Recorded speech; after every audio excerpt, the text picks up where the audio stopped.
Mga kalingap, isang mapagpalang araw po sa ating lahat. Sana po nasa mabuting kalagayan tayo ngayon. Una po sa lahat, huwag po natin kalimutan na suportahan ang ama ng kalingap. Kalingap Rab, Ate Edna Vlogs, Jack Tapia, at ang lahat ng bumubuo ng kalingap, kasi sila po ang dahilan kung bakit marami ang natutulungan na mga kababayan nating mahihirap. Kaya sana po patuloy nyo lang kami suportahan hanggang sa dumami pa ang matulungan ng kalingap. At ang pinaka-importante po sa lahat, lalo na sa mga nanonood ng mga video ng kalingap, kung maaari huwag po natin skip ang ads ng videong ito. At kung bago ka pa lang sa channel na ito, huwag kalimutan mag-like, comment and subscribe. Maraming salamat po. Hiling ko lang kung maaari patapusin muna ang video na ito para malaman kung ano ba talaga ang nilalaman nito bago po tayo magkomento. Maraming salamat po.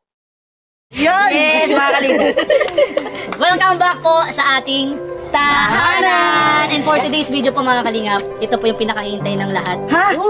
Alam mo Sino ba, no? hinihintay? Bakit? Ang ribbon cutting and house blessing po ng Tres Marias po.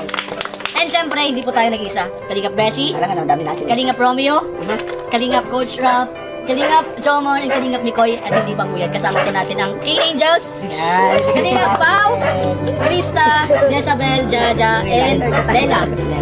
Of course, hindi mawawala dyan si Kapitana. Kapitana Grace. Si J. Brad. And syempre, hindi din mawawala sino ba? Sino? Kalingap Rab. Ay, Kalingap Rain! Kalingap Rain po. And syempre kasama mo si Edward, Edwin, J. Brad, si Ryan, and si Kalingap JJ po. And we are Nakalingap Against Sky. Ngayon po mga Kalingap, nandito na si Kuya Bal. Nandito na po si Kuya Bal at hinihintay na lang po kami. Nandito na po sa pabahay. Diyan? Diyan na po. Andyan? Ngayon po, hintayin na lang po natin yung time kung ano oras po yung ribbon cutting. So, samahan niyo po kami and abangan niyo po yung intermission po ng Happiness. And especially nandito po ang Angels. Let's see po kung anong gagawin po nila. Let's go, let's go!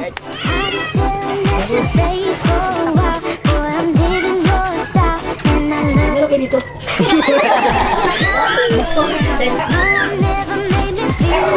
Boys, bless na. Bless sila, bless naman kayo. Dito. Okay. 260. Oh, yun na! Pang 260. Ay, grabe. Ay, dito tayo para makita yung bahay. Ayun po mga Kalingap, pang 260 po na pabahay. Ayun, wala natin lagyan. Ayun, gila na dito.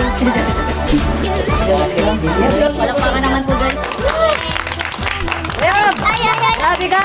Abas ka talaga! Kalingap Rab! Kalingap Rab! Ayun po mga Kalingap, dahil first time po dito ng mga K-Angels, tatanungin po natin sila kung ano po masasabi po nila sa pabahay na pang 260. Ayan. Unahan na po natin si Krista. Hawakan niyo isa-isa, parang ito yung mic. Ayan, Krista, ano masasabi mo sa 260 na pabahay po ng Team Kalingap? Siyempre po, masaya po ako kasi and another, may bago na naman natulungan ang Kalingap ngayon. At excited po ako kasi first time ko po makapunta dito at hindi ko po in-expect na yung dating, yung napanood ko nung una na nandun pa sa malayo na bahay nila. Tapos di okay hanggang sa ganito. Kaya malaki na and ayun, natutuwa po kasi matulungan sila. Ay, meron lang may nagpapatanong din. Kalingap Bikoy, bro, ano masasabi mo sa mga mo na si Krista? Big Chris is in the house. Ay, Yes. Ay. Grabe, nakakatuwa naman. Another achievement ng Team Kalingap kasi pang 260 pa ba? Imagine po. Ayun, congrats sa Tres Marias and sa family nila kasi yun, finally nagkaroon din sila ng isang maayos at maayos na tahanan, di ba? Maraming salamat sa Team Kalingap. Yay! Ano ka? Ay, good sin. Guys, Big Chris po is in the house. Next po, Jad, ay sino, Lela.